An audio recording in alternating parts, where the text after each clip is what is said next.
ይህ አዲስ ትውልድ ሚዲያ ነው።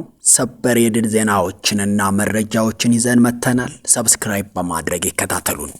በመጀመሪያ ዋና ዋና የድልና የመረጃ ርዕሶችን እናስቀድም። አፋብን ቴዎድሮስ እዝ 201ኛ ኮር 74ኛ ክፍለ ጦር አባይ ሸለቆ ሻለቃ በሰራው ልዩ ኦፕሬሽን መርጦ ለማርያም ሸዋት ካምፕ ላይ አድማ ብተናና ሚሊሻን በተኙበት ሌሊት ላይ እርምጃ ወስዶባቸዋል።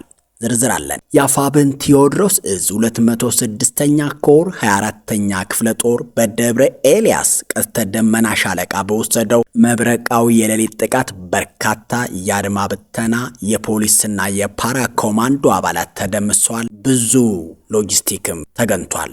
ዝርዝር አለን። የአፋብን 204ኛ አስቻለው ደሴ ኮር ጋፋት ክፍለ ጦር በጉና በጌምድር ወረዳ ክምር ድንጋይ ከተማ በትናንትናው ዕለት ማለትም በ26/10/2018 ካጋሩ 206ኛ ከፍ ያለው ደሴ ኮር ተራራው ራስ ጉና ክፍለ ጦር ጋር በመቀናጀት ታላቅ ድል አስመዝግቧል። ስለዚህም ዝርዝር ይዘናል።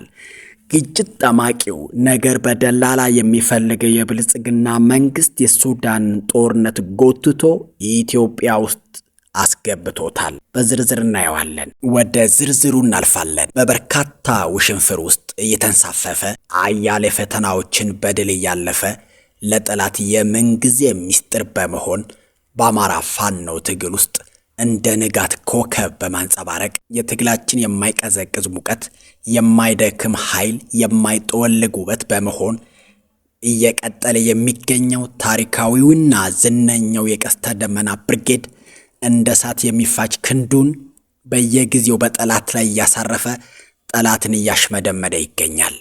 በዛሬው ዕለትም በማርዘነብ ታዳጊ ከተማ ከሌሊቱ 10 ሰዓት ተኩል በወሰደው መብረቃዊ ጥቃት የአድማ ብተና ጠርናፊውን ሳጅን ሙሉ ቀንን ጨምሮ በርካታ ቁጥር ያላቸውን አድማ ብተና ፓራኮማንዶና የፖሊስ አባላት ሞትና ቁስለኛ ሆነዋል። በርካታ ወታደራዊ ቁሳቁሶች ተማርከዋል።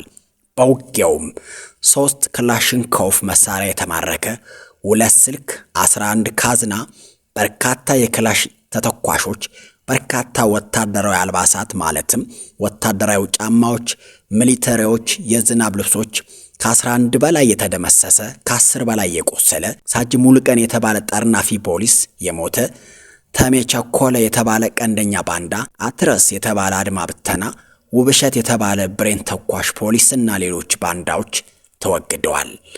በጎጃም መርጦ ማርያም ድሉ እንደቀጠለ ነው። በተጨማሪም የአፋብን ቴዎድሮስ እዝ 201ኛ ኮር 74ኛ ክፍለ ጦር አባይ ሸለቆ ሻለቃ በሰራው ልዩ ኦፕሬሽን በመርጦ ለማርያም ሸዋት ካምፕ ላይ አድማ ብተናና ፖሊስ በተኙበት ሌሊት ላይ እርምጃ ወስዶባቸዋል። 74ኛ ክፍለ ጦር በጠዋት መርጦ ማርያም ላይ በሰራው ኦፕሬሽን ብሬንን ጨምሮ በርካታ የነፍስ ወከፍ መሳሪያዎች ተማርከዋል። 14ቱን በመደምሰስ 2ቱን በመማረክ 1 ብሬን 15 ነፍስ ወከፍ መሳሪያ በመማረክ ጠላትን መደምሰስ ተችሏል። የአፋብን ቴዎድሮስ እዝ ህዝብ ግንኙነት መምሪያ ግጭት ጠማቂው ነገር በደላላ የሚፈልገው የብልጽግና መንግስት የሱዳንን ጦርነት ጎትቶ ኢትዮጵያ ውስጥ ከቶታል።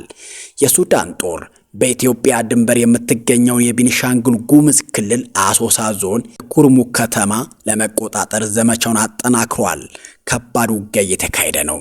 በኤሚሬትስ የሎጂስቲክ ድጋፍ እየተደረገለት በብልጽግና መንግስት ፈቃድ በቤኒሻንጉል ጉሙዝ ክልል የጦር ሰፈርና የድሮን ማዘዣ ጣቢያ የገነባው የሱዳን ፈጥኖ ደራሽ ኃይል ወደ መጨረሻዋ ምሽግ ቤኒሻንጉል ጉሙዝ ክልል ለማፈግፈግ ተገዷል።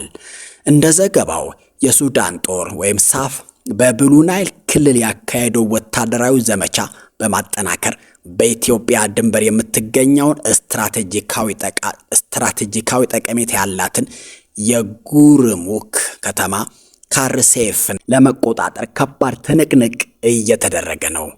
ግጭቱ በዚህ ከቀጠለ በቅርብ ቀን ወደ ኢትዮጵያ ተስፋፍቶ ሙሉ በሙሉ በቤኒሻንጉል ጉሙዝ ክልል ላይ ሊካሄድ የመጨረሻው ጫፍ ላይ ደርሷል።